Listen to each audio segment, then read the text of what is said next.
네, 환영합니다. 잘 오셨습니다.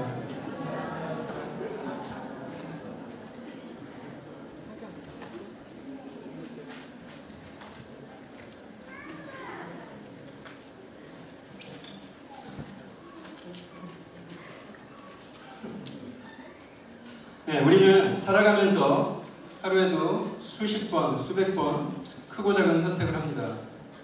여러분들 오늘 오실 때 오늘 뭐 입지? 이런 고민에서부터 1박 2일 볼까? 나는 가수다 볼까? 짜장면 먹을까? 짬뽕 먹을까? 같은 아주 사소한 선택을 하기 시작해서 이 자매를 내가 계속 만나야 될까? 이 학교에 지원을 해야 될까? 어떤 과를 선택하지? 같은 엄청나게 큰 문제들까지 우리는 정말 많은 선택을 하면서 살아갑니다. 자, 그렇게 중요한 문제들은 우리가 쉽사리 결정을 내리기가 쉽지 않습니다. 여러분들은 지금 어떤 중요한 선택을 여러분의 인생에 맞이하고 계십니까? 보통 인생의 가장 중요한 세 가지가 직업, 배우자, 그리고 가치관이라고 합니다. 내가 평생 어떤 일을 하면서 살 것인지, 그리고 내가 평생 누구와 함께 살 것인지, 그리고 내가 어떤 가치관과 신념을 가지고 살 것인지가 굉장히 인생의 그 행복을 좌우하는 데 있어서 굉장히 중요한 문제이기 때문입니다. 청년의 때를 사는 그 여러분들 중에 대다수는 이 세 가지를 결정해야 되는 시기에 있습니다. 이제부터 여러분들이 하는 결정은 그냥 단순한 소개팅 한 번, 데이트 한 번, 그런 게 아닙니다. 그냥 단순한 편입이나 전과가 아닙니다. 단순한 아르바이트가 아니고요. 단순한 그냥 입사 지원서가 아닙니다. 그런 결정 하나하나가 여러분들 인생의 방향을 송두리째 바꿔놓을 수 있기 때문입니다. 지금 여러분들이 하는 결정 하나하나가 여러분들의 인생의 방향을 바꾼다는 말에 여러분들 주의 깊게 들으시길 바랍니다.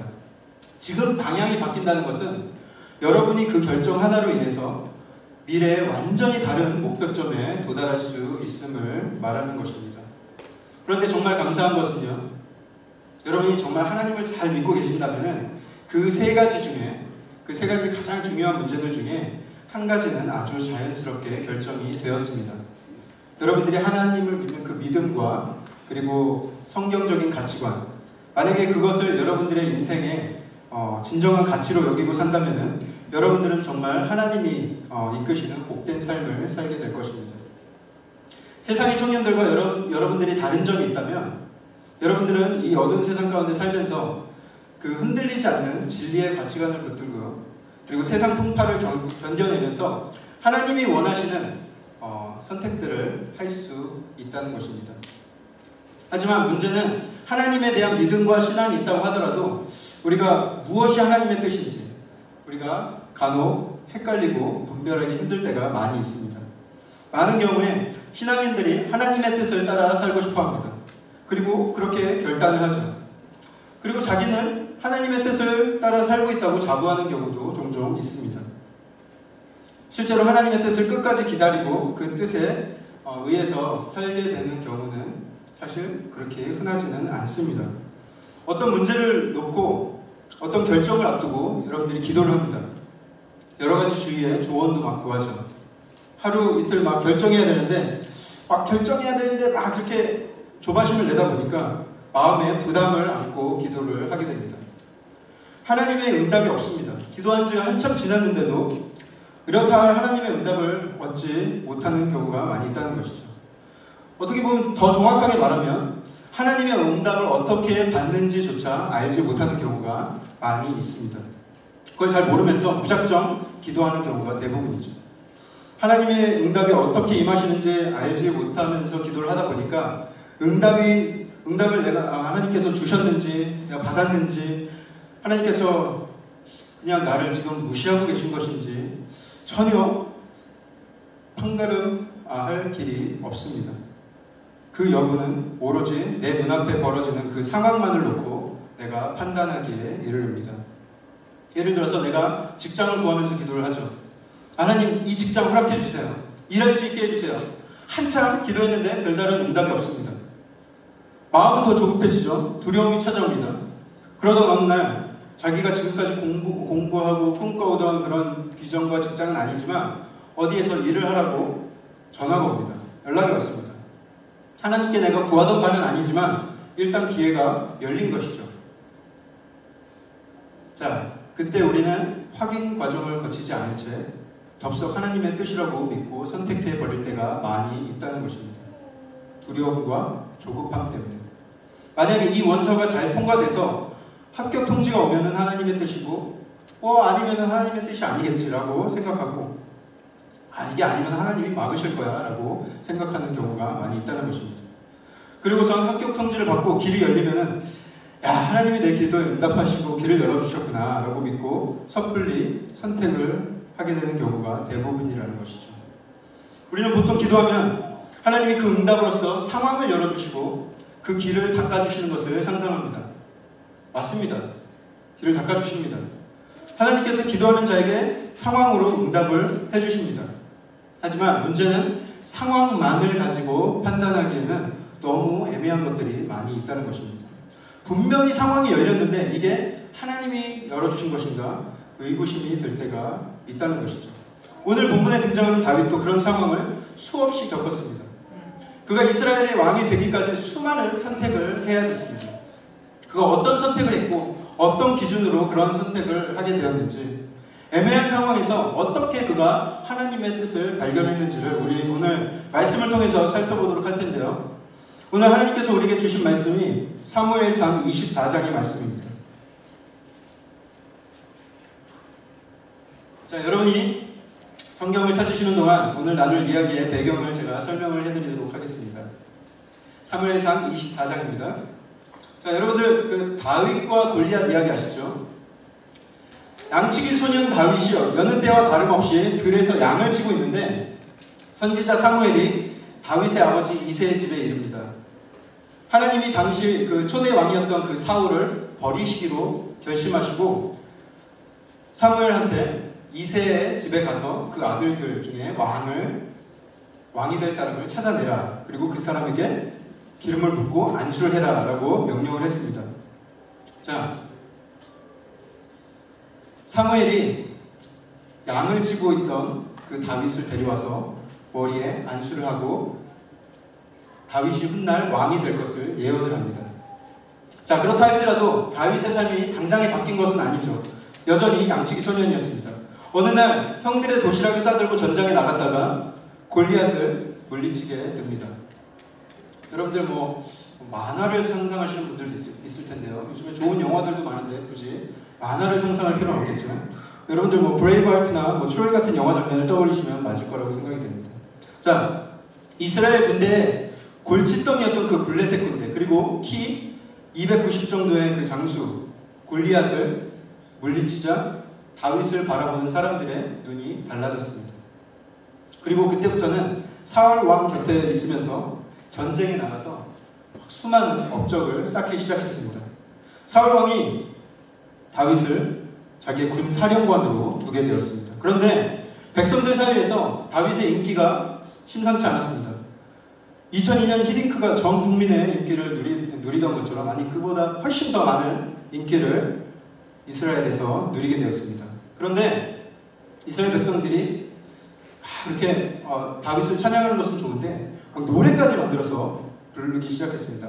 사울의 죽인 자는 천천히요, 다윗은 만만히로다 하면서 여인들이 노래를 부르고 다니자 이 사울 왕의 심기가 굉장히 불편해졌습니다. 그리고 다윗이 자기 왕위를 위협할 수도 있다는 그런 생각에 그를 경계하기 시작했습니다. 그리고 사울은 다윗을 경계하기 위해서 그를 자기 사위로 삼기도 해보고, 그리고 위험한 전쟁에 보내기도 했습니다. 죽이려고요.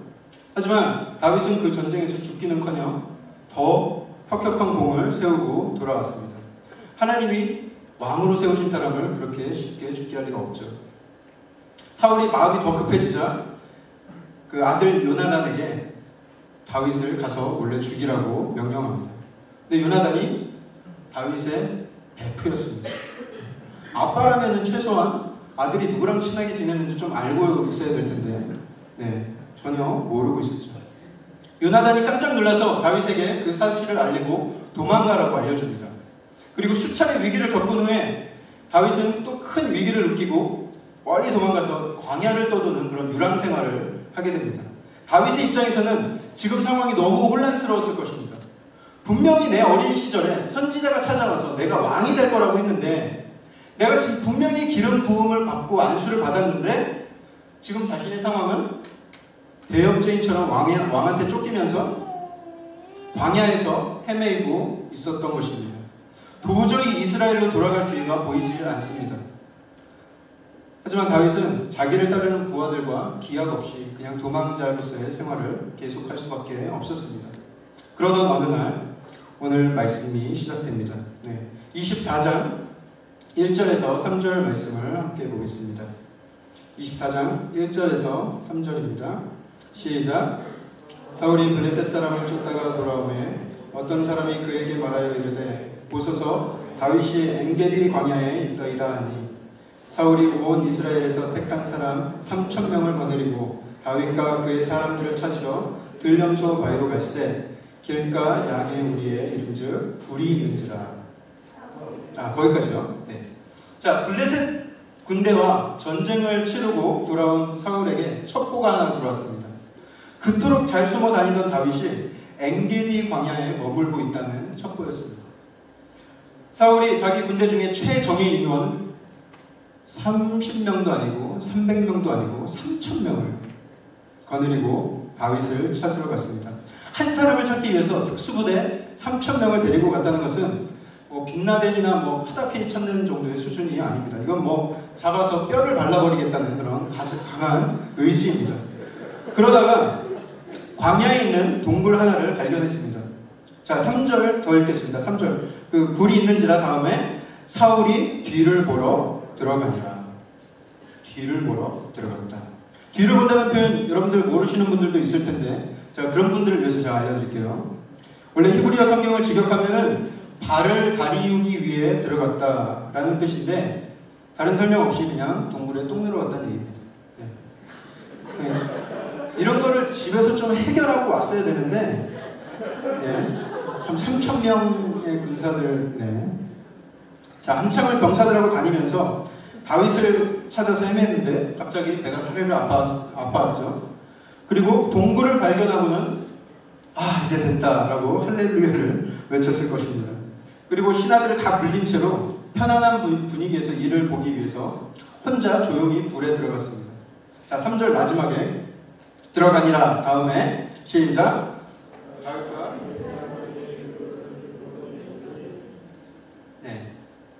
그 굴이 무슨 굴이었습니까?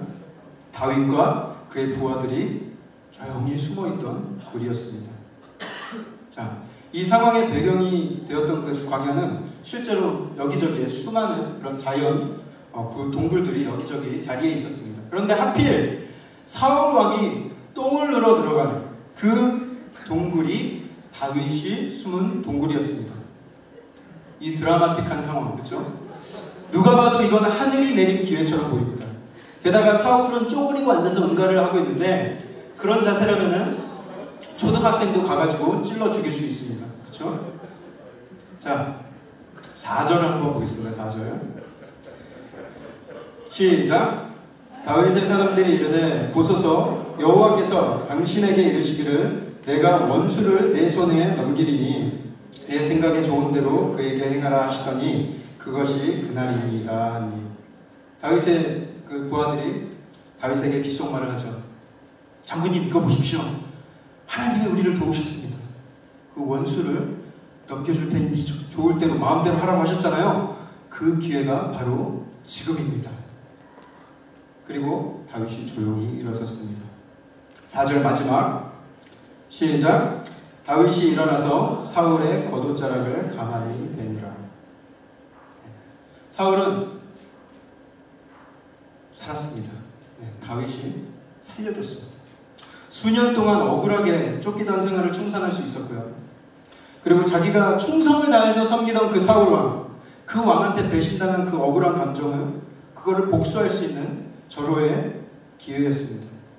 광야 생활을 끝내고 하나님의 약속대로 왕이 되어서 이제는 이스라엘의 그 호화로운 궁전에 들어갈 수 있는 절호의 찬스였습니다. 여러분들 같으면 그 상황을 어떻게 하시겠습니까? 자, 어린 시절부터 여러분들이 매일매일 그려오던 어떤 꿈이 있습니까? 심지어는 하나님께서 그 꿈에 대한 어떤 확신까지 주셨습니까? 그렇다면 여러분들이 이런 절호의 기회가 왔을 때 여러분들은 그 찬스를 어떻게 여기겠습니까? 당연히 모든 상황이 열렸는데 하늘이 열린 것 같고, 그렇죠? 그게 하나님께서 주신 기회라고 여기지 않으시겠습니까? 하지만 다윗의 생각은 달랐습니다. 그것이 아무리 좋아 보이는 기회라 해도 하나님께서 주신 기회라고 여기질 않았던 것입니다. 그리고 사울을 죽이는 대신에 그의 옷자락 일부를 살짝 잘라냅니다. 살짝 베었습니다. 왜 옷자락만 베었을까? 이게 나중에 나오는 이야기지만 사울에게 나중에 절규하면서 얘기합니다. 내가 당신을 죽일 수도 있었지만 내가 당신이 기름 부은 왕이기 때문에 내가 당신을 죽이지 않았다. 이것을 봐라. 하면서 그 옷자락이 증거로 사용되었습니다. 자, 5절에서 6절 우리 함께 읽어보도록 하겠습니다. 시작. 그리한 후에 사울의 옷자락을 뱀으로 말미암아 다윗의 마음이 찔려 자기 사람들에게 이르되 내가 손을 들어 여호와의 기름 부음을 받은 내 주를 치는 것은 여호와께서 금하시는 것이니 그는 여호와의 기름 부음을 받은 자가 됨이니라 하고, 다윗이 자기 부하들한테 말하죠. 사울이 어떤 사람이건 어떤 미치광이건 지금 나를 어떻게 대하고 있건 내가 하나님께서 기름 부음 받은 자를 치는 것은 분명히 하나님의 법을 어기는 것이다. 하나님의 기름 부음 받은 자를 내가 어떻게 칠 수 있겠냐. 그게 무슨 뜻입니까? 야, 나는 내 손에 피 묻히기 싫으니까 니들이 가서 쳐라, 이런 말입니까? 아니죠. 7절을 함께 읽겠습니다. 다윗이 이 말로 자기 사람들을 금하여 사울을 해하지 못하게 하니라. 사울이 일어나 굴에서 나가 자기 길을 가니라. 다윗이 그 말을 선포함으로써 자신뿐만 아니라 그 자기의 부하들도 하나님이 세우신 왕을 치는 것을 막았습니다.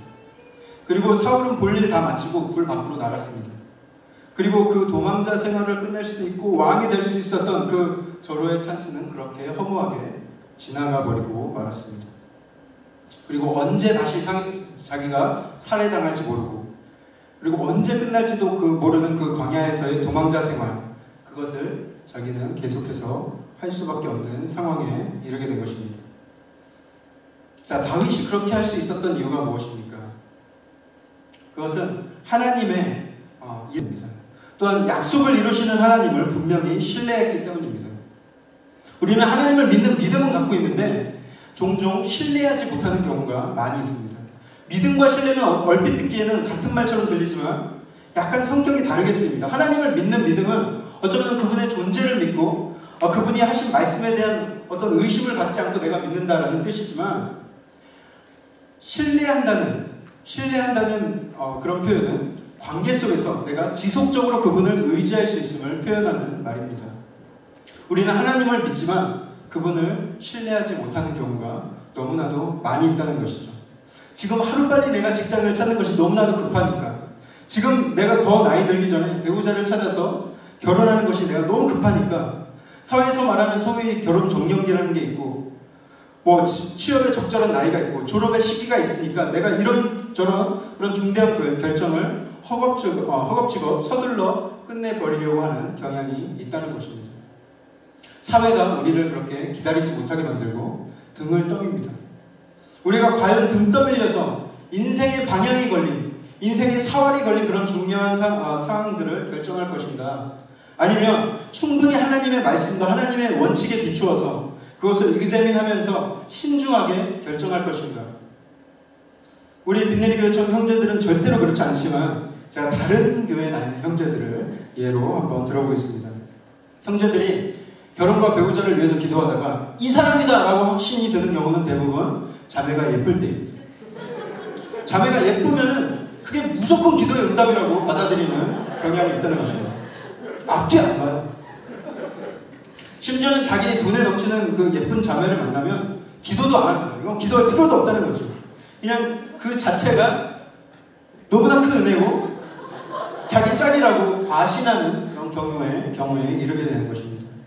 형제들이 결혼을 가지고 고민하고 배우자를 놓고 고민하고 기도하는 대부분의 경우는 교제하고 있는 그 자매가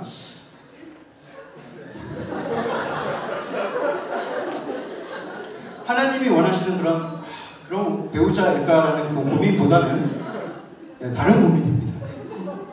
이건 잠깐 제가 자매님들한테 드리는 팁인데요. 이런 얘기 해도 되나 모르겠네요. 저희 그 오랜 연애 경험을 통해서 얻은 진리를 말씀드리겠습니다. 진리. 자매 여러분들이 향수를 뿌리고요.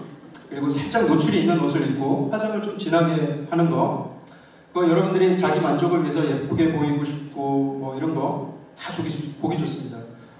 굉장히 열심히 사는 사람처럼 보이고 관리하는 사람처럼 보이고 분명히 바람직한 일입니다. 그런데 형제의 관심을 끌기 위해서 그러지 말아주십시오. 그것은 절대로 바람직하지 않습니다. 여러분들 이런 예화가 성경적인지 모르겠는데 낚시꾼들이 미끼를 정할 때 자기가 잡고 싶은 고기를 생각하면서 미끼를 정하죠. 예를 들어서 그 메기를 잡기 원하면 닭간을 이용합니다. 그렇죠? 그리고 베스를 잡으려면은 물에 뜨는 그런 플라이를 이용하죠. 여러분들이 향수라는 미끼를 쓰면요, 냄새 좋아하는 남자예요. 그런 남자들이 꼬이기 시작합니다. 그런 남자들이 울게 되죠. 여러분들이 미니스커트라는 그런 미끼를 사용하면은 그런 거 좋아하는 남자들이 여러분을 뭅니다. 여러분들이 만약에 신앙이 좋고 성실하고 가정적인 남자를 원한다. 그러면은 그런 남자들이 좋아할 만한 미끼를 쓰시기 바랍니다. 그런 신실한 형제한테 하이 실종 패션 절대로 안 옵니다. 자, 이건 잠깐 주제를 벗어나는 딴소리였고요. 여러분들 빨리 이거 기억에서 잠깐 지우세요. 다시 돌아가서 제 포인트는 뭐였냐면, 눈에 보이는 상황만을 가지고 어리석은 결혼을 하고 그리고 하나님의 기준을 저버리는 경우가 믿는 청년들 중에서도 너무나 많이 있다는 것입니다. 이게 형제들만 형제들이 자매의 얼굴을 바라보고 외모를 보고 이런 경우만 있는 것이 아니라 자매들이 조건 좋고 능력 있는 남자 선호하다가 하나님이 바라시는 그런 배우자를 놓치게 되는 경우도 허다하게 많다는 것입니다. 직장을 정하는 경우도 마찬가지죠. 돈을 많이 주는 직장이면 그것이 하나님의 응답이고 축복이라고 여깁니다. 성경 어디에 돈 많은 직업이 하나님의 축복이라고 나와 있습니까? 돈 많이 버는 것 자체가 축복이 아닙니다. 아무리 취업이 어려워도 자기의 비전과 소명에 맞는 직업, 그렇죠? 그리고 하나님이 원하시는 직업을 찾아야 하는데 그저 돈 많이 버는 직장, 그리고 또 그걸 또 주위에서 부러워하기까지 합니다. 이 시대를 살아가는 청년들의 너무나도 많은 수가 그런 식으로 돈의 노예가 되어가고 있습니다. 너무 취업이 어렵다 보니까 하나님의 응답을 기다릴 여력을 잃어가고 있는 것이죠. 하나님께서 나에게 어떤 소명과 비전을 허락하셨다면 하나님은 그분의 그 선하신 계획과 방법으로 그 비전을 어떻게든 이뤄가실 것입니다. 똥을 누고 있는 그 사울을 뒤에서 찔러서 이스라엘의 왕을 세우시는 하나님이 아니라는 것입니다. 아무리 내 상황이 급박하고 쫓기고 지금 이걸 놓치면은 내가 앞으로 얼마나 더 헤매야 될지 모르는 두려움 가운데 있더라도 끝까지 하나님의 뜻을 쫓는다는 그런 결단을 하시기 바랍니다. 만약에 다윗의 손자가 나중에 할아버지한테 묻습니다. 할아버지, 저 할아버지의 무용담을 듣고 싶어요. 할아버지는 어떻게 해서 왕이 되었나요? 왕이 된 이야기를 들려주세요. 라고 했을 때 하루는 내가 동굴에서 몸을 피하고 있는데 사울 왕이 와서 똥을 누고 있지 뭐냐. 내가 그렇게 쪼그리고 있는 놈을 뒤에 가서 그냥 확 찔렀지. 완전 누워서 똥 먹기였단다. 그러면 손자가 그 할아버지를 어떻게 생각했겠습니까?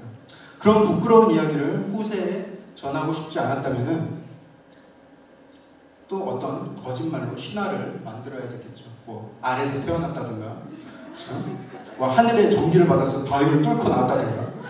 하지만 그 모든 것들이 하나님의 방법이 아닐 것입니다. 하나님이 그렇게 어처구니 없고 비겁한 방법으로 하나님의 선택한 백성의 왕을 세우지는 않으실 거라는 것이죠. 그리고 그 이후에 그 신하들이나 장군들 중에 다윗을 또한 똑같은 방법으로 비겁하게 쳐서 왕이 되려고 결심하는 사람들도 분명히 생겨났을 것입니다. 그 모든 것이 절대로 하나님이 원하시는 일은 아니겠죠. 다윗은 그 후로도 10년 가까운 도피 생활을 합니다. 그리고 또 한 차례 사울을 죽일 수 있는 기회를 얻게 됩니다. 하지만 그때에도 그 기회를 또 한 번 흘려보냅니다. 오랜 시간이 또 흘렀습니다. 10년이라는 시간이 흘렀을 때 또 흐른 건 아니고 10년이라는 세월이 흘렀을 때 자신을 그토록 따라다니면서 죽이려 했던 그 사울 왕은 어떻게 죽었는지 아십니까? 그냥 전쟁에 나가서 죽었습니다. 사울이 자기 뒤를 이어서 왕이 되게 만들고자 했던 그 자기 아들 요나단 또한 전쟁에 나가서 아버지와 같이 죽었습니다.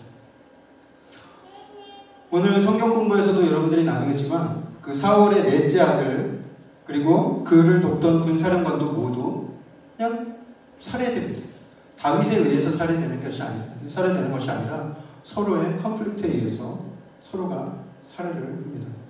모든 것이 다윗의 노력 하나 없이 그냥 자연스럽게 물 흐르듯 이루어졌습니다. 그리고 다윗이 그 길고 긴 시간을 기다린 끝에 축복을 받으면서 왕이 되었습니다. 이스라엘의 모든 백성들이 그를 사랑하면서 따랐습니다. 만약에 다윗이 그렇게 사울을 비겁하게 죽여서 왕이 되었다면 사울을 따라왔던 그 이스라엘 민족들을 다윗의 힘으로 하나로 모을 수가 있었겠습니까? 아마 그 이스라엘 백성들 마음을 모으는 데만 엄청난 시간과 노력을 해야 했을 것입니다.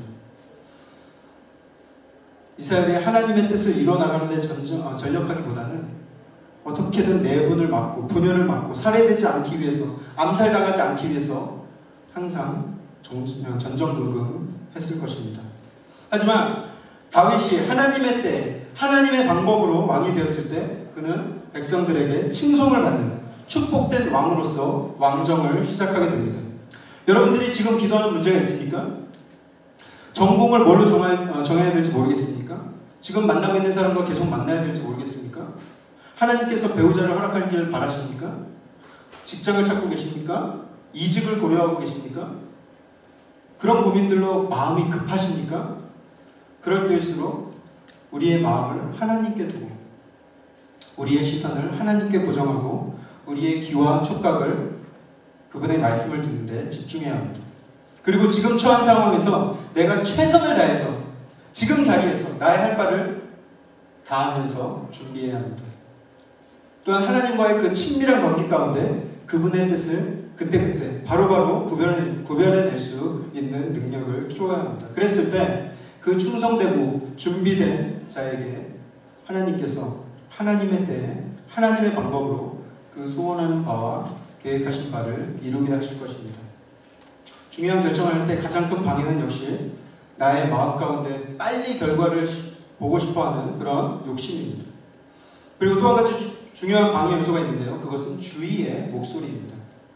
오늘 본문 4절에 아까도 읽었지만 다윗이 처한 그 상황에서 주위 사람들이 자꾸만 다윗에게 유혹을 하게 됩니다.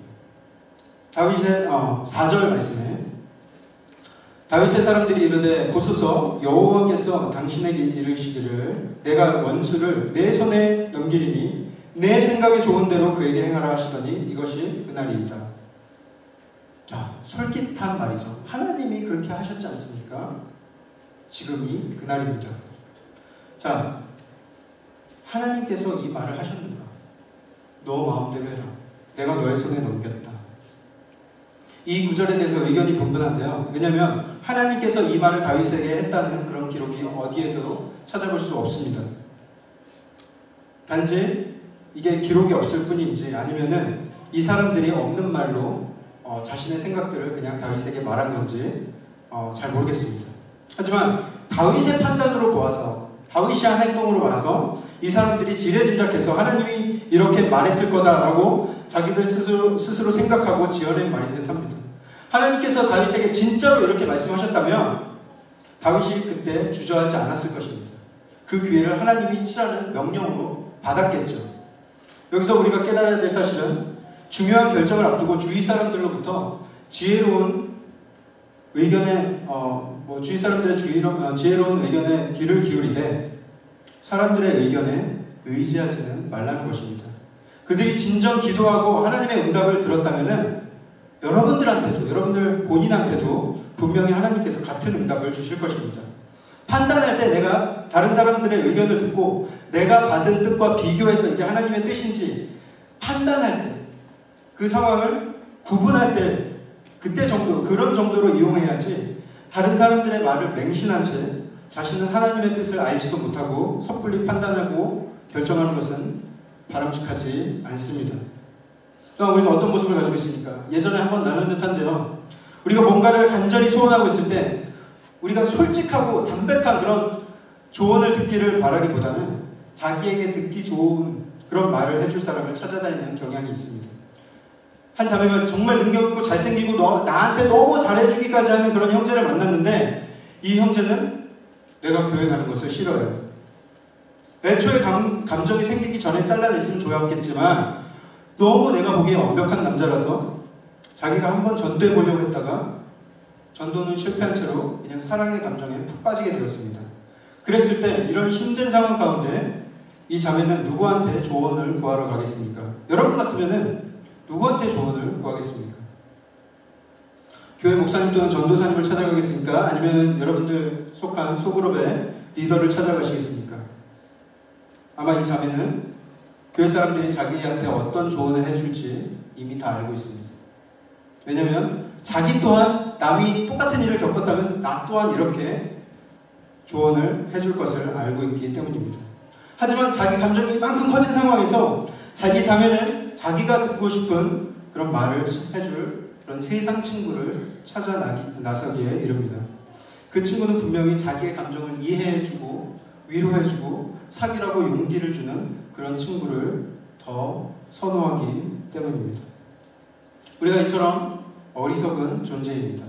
우리 모두가 이런 어리석은 모습을 다 어느 정도는 가지고 있습니다. 사람의 말을 의지하지 마십시오. 사람을 믿지 말라는 뜻이 아니라 우리가 진정 의지해야 할 분은 하나님 한 분이라는 뜻입니다. 다윗은 말씀과 경험에 비추어서 그 상황이 하나님께서 열어주신 기회인지를 판단했습니다. 하나님의 말씀을 늘 가까이 두고 살던 다윗이었고요. 그리고 하나님의 역사하심을 여러 차례 경험한 다윗이었습니다. 그래서 다윗은 하나님의 일하시는 원리를 확실히 알고 있었습니다. 하나님께서 이미 선포하신 율법에 그런 거스르는 그런 방법으로는 절대로 일하지 않으신다는 것을 알고 있었기 때문입니다. 직업을 찾았는데 주일에도 일해야 되는 직장입니까? 돈은 많이 주는데 가정을 도저히 돌볼 수 없는 직책을 제안받았습니까? 전공을 정하려는데 소명과는 상관없는 그런 인기 학과입니까? 소개팅을 했는데 다른 종교를 가진 사람입니까? 말씀에 어긋나는 일이라면 하나님이 원하시는 바가 아니라는 사실, 하나님의 뜻이 아니라는 사실을 기억하시기 바랍니다. 지금 말씀드린 것처럼 너무나도 이렇게 당연하고 아비어스한 문제들 말고도 민감하게 하나님의 뜻을 살펴야 하는 것들이 많이 있습니다. 그런 경우는 여러분들 기도 가운데 평안 주시고 그리고 가장 선하고 자연스러운 방법으로 하나님께서 이끄실 것을 믿고 기다리시기 바랍니다. 어떤 교회 목사님 그런 말씀하시는 것을 들었습니다. 원래 그 지역의 교회가 단 하나였는데 그 교회가 찢어지고 갈라지고 해서 이 지역의 교회가 많이 부흥하게 되었다. 네, 이게 하나님의 역사하십니다. I don't think so. 네? 하나님이 나중에 인간이 저지른 그런 모든 잘못을 수습하신 것이지 분열을 계획했다고 믿지 않습니다. 하나님이 교회를 부흥시킬 계획은 훨씬 더 선하고 아름다울 것입니다. 사람들이 그것을 신실하게 기다리지 못하고 범죄한 것이죠. 그게 하나님이 원하시는 부흥은 아니라는 것입니다. 기회가 열렸다고 해서 그것을 다 하나님께서 여셨다고 생각하지 마십시오. 신중히 하나님의 뜻을 물으며 판단해야 됩니다. 아까 말했듯이 지금 청년 시절에 우리가 내리는 결정 하나하나는 인생 방향 그리고 도착 지점을 바꿀 만큼 아주 중요하다는 사실을 기억하시기 바랍니다. 외모만을 보고 결혼 상대를 정하거나 스펙만을 보고 이 사람이 바로 내가 기다렸던 사람이야 라고 판단하지 마시기 바랍니다. 하나님이 계획하신 더 귀한 인연이 있을 수 있습니다. 돈을 많이 주는 직장이라고 그것이 하나님의 축복이라고 여기지 마십시오. 그게 만약 하나님의 뜻이 아니라면은 여러분들은 그 직장을 통해서 돈의 노예가 되고 말 것입니다. 소명을 찾아서 평생 즐기며 평생 행복하게 일하고 싶으십니까? 아니면은 지겨운 직장, 돈을 안 벌 수는 없고 페이먼을 안 할 수는 없고 그냥 매일매일 여러분들 그런 직장을 다니고 싶습니까? 신중하게 하나님의 뜻을 구하면서 결정하시기 바랍니다. 하나님이 여러분들을 오랫동안 기다리게 만들 수도 있습니다. 여러분들이 답답해 미칠 지경까지 하나님께서 잠잠히 계실 수도 있습니다. 하나님이 여러분들을 미치게 만드는 것이 목적이 아닙니다. 가장 선한 때에 여러분들에게 허락하시려는 목적입니다. 그 사실을 믿을 때 우리는 인내하면서 기다릴 수가 있습니다. 하나님은 다윗에게 그렇게 기름 부으시고 다윗은 17년 반 동안 쫓기고 도망다니고 광야에서 헤맸습니다. 또한 조그만 부족의 왕으로서 충성을 다하기도 했습니다. 하나님의 때를 끈질기게 기다렸습니다. 성경에 보면 때가 참에라는 표현이 있습니다. 시간이 목표량을 향해 차곡차곡 쌓인다는 그런 이미지를 한번 상상해 보시기 바랍니다. 언제까지 차야 될지는 우리는 알 수 없습니다.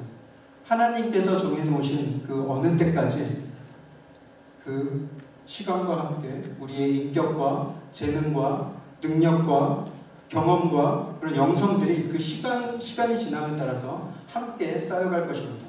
그 모든 것들이 가장 선하게 이루어질 준비가 되었을 때 하나님께서 그 축복의 보따리를 풀기 시작할 것입니다. 인내하십시오, 여러분. 성실하게 노력하시면서 하나님의 때를 기다리십시오. 만약에 어떤 사람이 그런 하나님의 때를 한 번도 경험하지 못한 채 죽었다면 그 사람이 하나님을 천국에서 배웠을 때 억울한 심정으로 이렇게 물을 것입니다. 하나님, 저희 인생에서는 왜 하나님 크기의 일은 벌어지지 않고 왜 내 직장은 그렇게 힘들었고 하나님께서 저한테 축복 주시리라 기대했는데 왜 응답 안 해주셔서 저는 배우자와 여러 어려움을 겪었고 왜 재능은 주셨는데 그 재능을 한 번도 사용할 기회를 안 주셨습니까? 그러면 하나님께서 이렇게 대답하실 것입니다. 철수야, 네가 무언가를 계획하고 때를 기다릴 때 그걸 다 끝까지 기다리지 못하고 네가 다른 길로 가버렸지 않니? 그래서 내가 또 다른 축복의 길로 너를 다시 한번 인도하려고 했는데 그때도 너는 기다리지 못하고 조바심을 내고 또 다른 길을 선택했잖니. 너는 항상 나보다 조금 앞서갔어. 여러분을 사랑하시는 그분의 선한 뜻 가운데 여러분의 삶은 이미 축복의 길로 계획되어 있음을 믿으시길 바랍니다. 이제 삶의 자리에서 성실하게 그때를 기다리며 말씀과 기도로서 하나님의 뜻을 구별하시길 바랍니다. 우리 빈내리 교회 청년 모두가 이 섣부른 판단과 두려움에 의한 판단으로 인생을 이끌어가기보다는 하나님의 이끄심을 따라서 하나님의 뜻에 순종하는 그런 믿음의 종이 되시길 주님의 이름으로 축원합니다.